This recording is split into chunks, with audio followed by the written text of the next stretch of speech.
Assalamualaikum warahmatullahi wabarakatuh.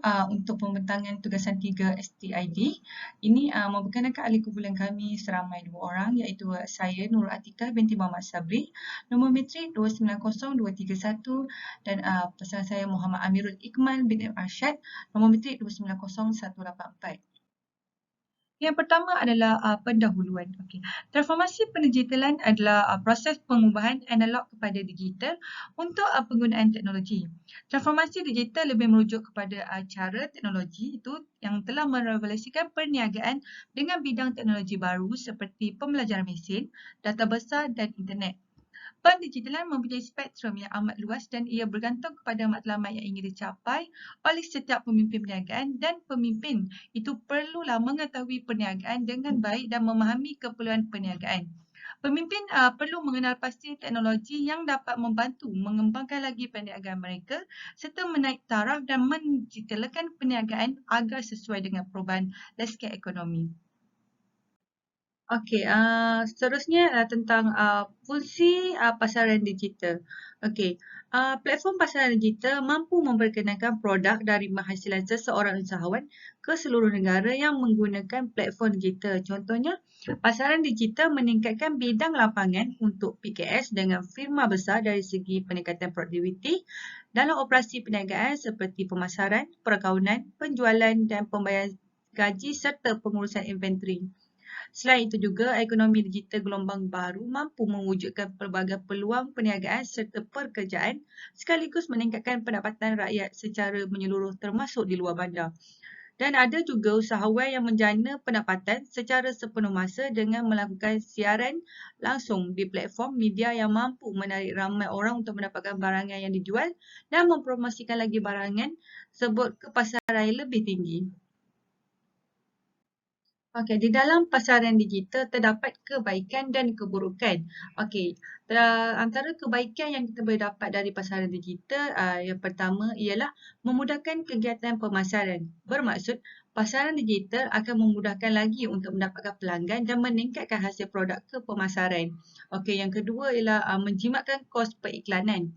Okey, penjualan produk tidak asing lagi dengan periklanan di pasaran seperti radio, majalah sehinggakan ke televisyen yang memerlukan belanja besar tetapi dengan menggunakan platform digital seperti Facebook dan sebagainya. Okey, seterusnya lah keburukan. Okey, penipuan boleh berlaku dalam penjualan. Usahawan perlu berhati-hati dalam memasarkan produk melalui platform digital kerana ada segelintir golongan yang tidak serius dalam pembelian. Okey, seterusnya lah bersabar dalam melayan kelakuan pelanggan. Terdapat juga pembeli yang tidak bersikap cerewet dalam memilih barangan lah macam tu. Produk pasaran pilihan. Produk yang ingin dipasarkan adalah topeng lembaran muka atau lebih dikenali sebagai facial sheet mask yang dijual 100% secara online. Sheet mask adalah sejenis topeng dalam bentuk lembaran yang direndam dalam serum atau cecair esen. Topeng lembaran biasanya menawarkan sifat pelembab tambahan, tetapi kini topeng lembaran telah diinovasikan dalam pelbagai bahan dan khasiatnya sesuai dengan keperluan kulit. Malah topeng lembaran dengan sifat anti penuaan juga telah berjaya dicipta. Seperti diketahui umum, produk kosmetik atau kecantikan merupakan satu contoh terbaik industri tempatan yang semakin berkembang pesat di Malaysia dalam beberapa tahun kebelakangan ini. Walaupun selalu menghadapi cabaran hebat oleh pelbagai jenama dan produk antarabangsa, tetapi jenama tempatan dapat menunjukkan perkembangan positif yang menjanjikan melalui kualiti dan harga kompetitif serta strategi pemasaran dan penjenamaan yang baik. Dalam bidang pemasaran, perlulah memiliki strategi untuk memajukan lagi perniagaan dan melariskan produk jualan. Di sini saya akan berikan 2 strategi pemasaran untuk produk pilihan saya. Pertama adalah dengan menggunakan teknik soft sell yang merupakan teknik penjualan bertekanan rendah dan halus. Teknik ini bertujuan untuk membina kredibiliti dan kepercayaan pelanggan terlebih dahulu dengan berkongsi maklumat dan informasi. Proses ini memfokuskan kepada membina hubungan dua hala dengan pelanggan menerusi pendekatan yang lebih mesra melalui platform media sosial. Yang kedua adalah memberikan harga khusus dan menarik. Diskaun adalah satu perkara yang dapat menarik perhatian pelanggan. Memanfaatkan diskaun untuk menarik pelanggan untuk mencuba produk yang dikedengarkan. Selain itu, memberikan harga penawaran dan istimewa dalam satu masa yang ditetapkan atau pada hari perayaan. Namun, perlulah pembelian hanya sekadar dalam talian. Strategi ini bertujuan untuk menggalakkan lagi golongan pelanggan yang berhajat untuk mendapatkan produk yang berkualiti namun dibeli dengan harga yang murah. Teknik ini juga boleh diguna pakai ketika baru memulakan perniagaan sebagai langkah pengenalan perniagaan kepada pelanggan untuk menarik minat dan sifat ingin tahu. Perniagaan dalam talian juga tidak lari dari memiliki pelbagai cabaran dalam melaksanakannya. Antara cabaran yang dihadapi dalam memasarkan perniagaan secara dalam talian adalah seperti berikut. Yang pertama, meraih kepercayaan dan keyakinan pelanggan. Bukan sesuatu perkara yang mudah untuk mendapatkan kepercayaan dari pelanggan untuk membeli barangan jualan. Hal ini kerana ada segelintir pelanggan yang masih lagi was-was dengan perniagaan dalam talian dan merasakan mereka mungkin akan ditipu. Tambahan pula jika melibatkan jumlah harga yang tinggi. Gambar yang dipamerkan tidak jelas juga dapat menjadikan punca pelanggan kurang tertarik untuk membeli produk. Yang kedua, memerlukan waktu yang panjang.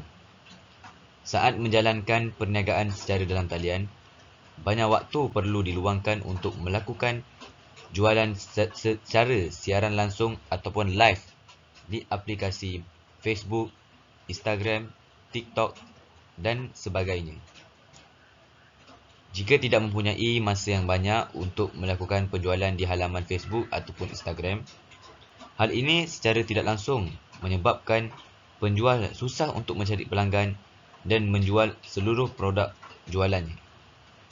Yang ketiga, menguruskan kewangan. Masalah menguruskan kewangan acap kali timbul kepada setiap peniaga sekiranya peniaga hanya mempunyai satu akaun sahaja dalam perniagaannya, iaitu akaun peribadi. Akaun peribadi yang dicampurkan sekali dengan wang keuntungan dari hasil jualan produk secara tidak langsung akan menyebabkan pengusaha mengalami masalah, iaitu sering terguna pakai wang perniagaan untuk kegunaan peribadi dan menyebabkan pengusaha akan mengalami masalah dalam pengiraan untung atau modal. Dan yang terakhir untuk tugasan ini adalah kesimpulan. Kesimpulan yang boleh diperolehi dari pasaran digital ini adalah menunjukkan bahawa dunia sekarang berada pada era yang sangat moden. Perniagaan secara dalam talian juga mampu melahirkan seorang usahawan yang berjaya dalam perniagaan walaupun pada usia yang muda. Segalanya di hujung jari adalah kata-kata yang sangat sesuai digunakan untuk pasaran digital ini kerana di dunia yang serba moden pada masa ini, segalanya boleh dilakukan secara maya. Tidak perlu untuk keluar membeli belah seperti pakaian atau barangan keperluan, hanya sekadar membuat pesanan atau tempahan, segala urusan akan diselesaikan. Selain itu, pasaran digital ini dapat menjual barangan yang berkualiti pada harga yang murah atau mampu milik berbanding dengan butik-butik di pasaraya. Produk yang akan dipasarkan ke pasaran digital akan lebih terkenal berbanding dengan yang dijual di pasaraya. Sekian, terima kasih.